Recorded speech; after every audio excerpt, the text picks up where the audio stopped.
Hello and welcome to my YouTube channel, Life Guidance Network. I am Krista Kane and today we have my guest Lindsay. Lindsay, say hello. Hi everyone. We want to talk about, on today's episode, we want to talk about relationships and how and where they can go wrong. And I think that any one of us over the age of about 15 years old has experienced a relationship that's gone wrong. So I picked Lindsay as our test subject today because she's newly divorced and also newly engaged in a new relationship. So, But not engaged, just in a involved, relationship. involved, newly involved. Let's not get wild. So, for you now, I've known Lindsay for years, and those of you who know me personally know who she is to me. And I've kind of sat back and watched you go through this kind of wave where it's like life is really great, wow, life is crashing, life is great, life is crashing. And there was never any of this. Yeah. It was never really consistently stable. And what would you, in hindsight, attribute that to? So things weren't stable, like flat all the time because the lows were low because I felt alone and kind of isolated, and the highs were high because I put on a good show for everybody, right? Okay. I think that would be how I would explain that to people. So why the show?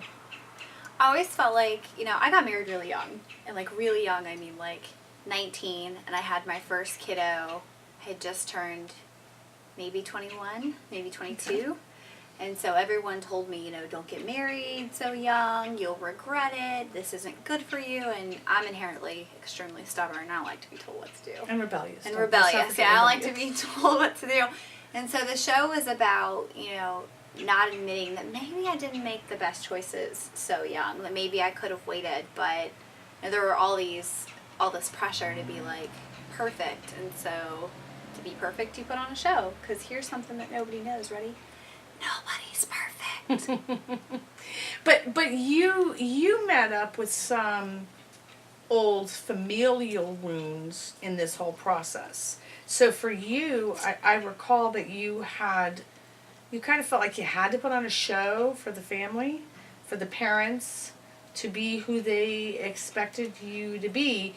Now, with that being said, I want to ask for the listeners, how much of your marriage reminded you of one or both of your parents? So my marriage, actually looking at it now, not then, because I definitely had like goggles on and I couldn't see. I look at my parents and I look at my marriage and I see a lot of, I still haven't decided if I married my mom or I married my dad or a combination of both. And, in my marriage I see where, there was somebody who, was my ex-husband, excuse me, now that I see him now, was very insecure. And my mom was very insecure. Which made me feel needed. But that need then consumed me, where I lost, like, who I was as a person and sight of who I wanted to be. I got it. So I think get it would that. be like a combination of, like, my mom and my dad.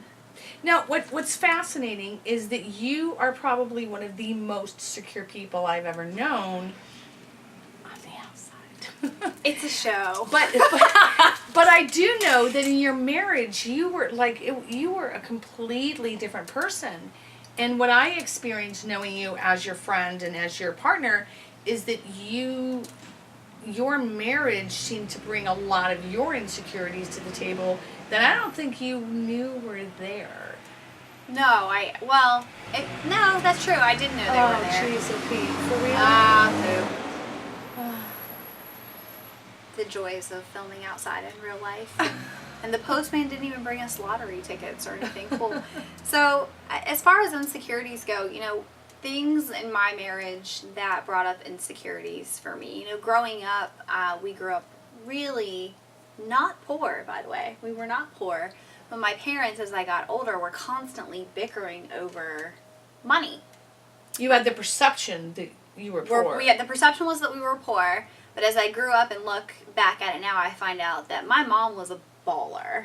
I'm serious. She was like the boss. She was the boss of her department. It was like the early 90s when the economy was well. They were rolling in it. But they were still fighting over it. And so as I got married and had my own family, my insecurity became, am I good enough or will I be measured in success by the stuff that I have? And what do you need to get stuff? Money. You need money. And so I married someone who was very insecure about money. So for me, it was always pushing me to work these jobs that were high end and bringing in all this cash and having all this stuff.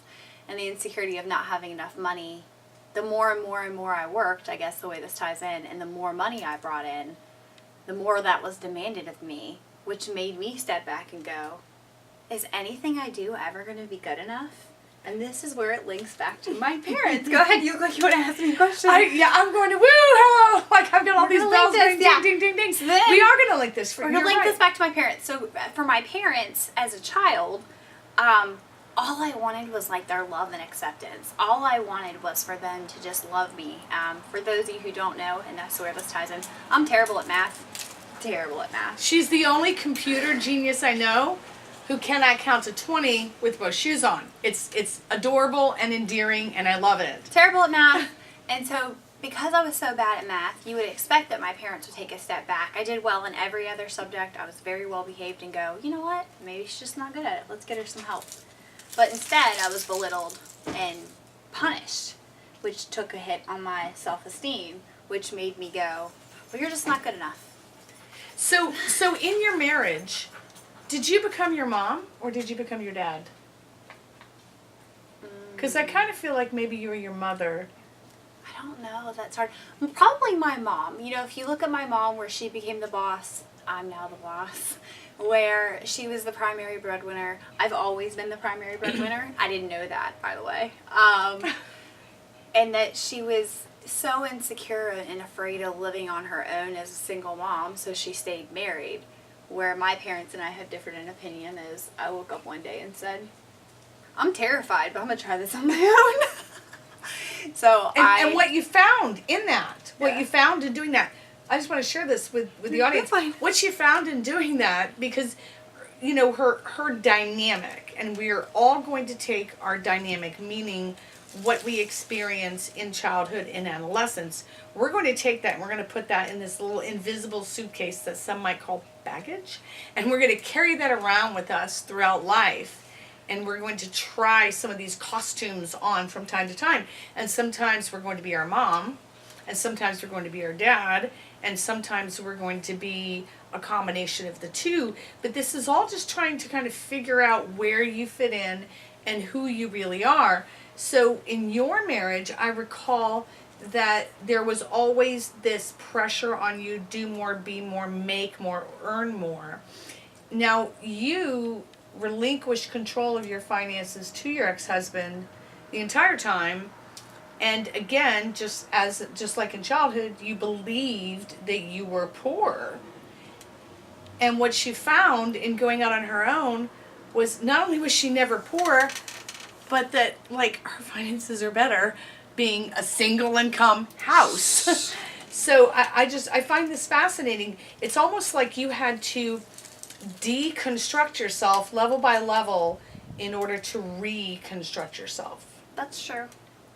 And the outcome has been, unfortunately, that in that reconstruction, I have found those who are not supportive, to include my parents. And we should pause for a second if this is going to be public. Okay, let's pause. And just say, my parents are not bad people. No, they're not. I feel like we should say that. My parents are not bad people. My parents did as well as they could with what they had. And I recognize that. And I love both of my parents dearly. Well, and your mother, I know for sure, and I don't know your dad, but your mother has a fear, as all mothers do. Okay, I can say this This is because I fair. have a daughter. Has a fear of you walking in her footsteps. True. And it's almost like the energy of, don't make the mistake I made. So that's been a huge fear with your mom all along, but particularly as you said, oh, guess what, Mom? I'm getting divorced. Yeah. Because that was not greeted very well. It's still to this day, it's not greeted well. And for that exact reason. My mom is super concerned about her grandchildren, which Sure. is warranted to a degree, and really concerned about my well-being. And they just don't understand. It might be a generational gap where in my mom's period of time and a little bit older, you stay married and they're, into Jesus, which is cool. So religious beliefs tie in here a little bit, where you stay married no matter what. And I always wanted that for myself. But after incident, it was really hard to keep justifying my own misery for somebody else and looking at that being the rest of my life. So something had to change. And I just hope one day my parents realize that the choices I made are for the betterment of their grandchildren. Yes, At and the their end of daughter it. as well. And me, but like if their primary concern are the kids, take me out of it, then, that's what I've heard from my parents. Is we're concerned about the kids. And I was like, oh, okay. So Not concerned that, like, you're going to end up living, under a bridge or anything like that. Just concerned that you may make mistakes that they made, yes. that impact your children the way that they impacted theirs. But what another fascinating tie back to your parents, because we all marry our parents. And we either marry the parent that they were or the parent that we wish they were. Always, no matter what. Now, another thing that ties back is in your marriage, you didn't have a voice, which is probably why you were married as long as you were. So we spoke about this earlier today. Yeah. You didn't feel as though you had a voice. And I recall growing up, you didn't feel as though you had a voice. And here, as an adult of having celebrated a couple of anniversaries of 29, Like this. you still are, like, you're learning to find your voice with your parents I'm as learning well. to find my voice with my parents, and I'm learning to find my voice in my new relationship. So I think with my mom always listened, and she would always go to bat for me. My dad, though, I was like talking to a brick wall. I'd be like, Dad, but I want nothing. Talking to my former spouse for a while, he listened, but then when things got out of hand, however they played out, I stopped talking. Oh, Stopped talking. that's the worst thing you could do. Stopped talking, and I felt like I wasn't good enough, so why would I talk? Wow, You're not listening. wow. You're not doing anything to help me. And then I turned to all kinds of other avenues, which we don't have to cover today. No, But- that's another That's a video whole other entirely. video. I actually know someone who said he knew his marriage was over when he just stopped talking. Mm-hmm. He said Just everything stop that I said seemed to be invalidated, so I figured I'd just shut up. Stop talking. Yeah. Yeah. And now in the new relationship that I have, it's this really interesting dynamic where I speak up all the time. Almost a little too much. And I have no filter. I have no filter. And I'm still working towards finding like that happy medium where I'm not viewed as cutthroat or that I don't care about somebody else's feelings. But when you spend 13 years with what you feel like a muzzle on your mouth and somebody takes it off, Lord knows on the regular what's going to come out of this mouth, but then Lord knows what's going to happen in my relationship, the new one. Well, what's fascinating about you is, as I said before, you've got this kind of twin thing going on there. I'm a Gemini. She's a Gemini. She has a twin thing I'm a going on. twin thing going So people who know you would never say you don't have a voice. What they would say is you have no filter. Yeah. But in your marriage, it was almost like, how when we're dating, and we always put our best foot forward, be on our best behavior, like Mom and Dad taught us to be. Yeah.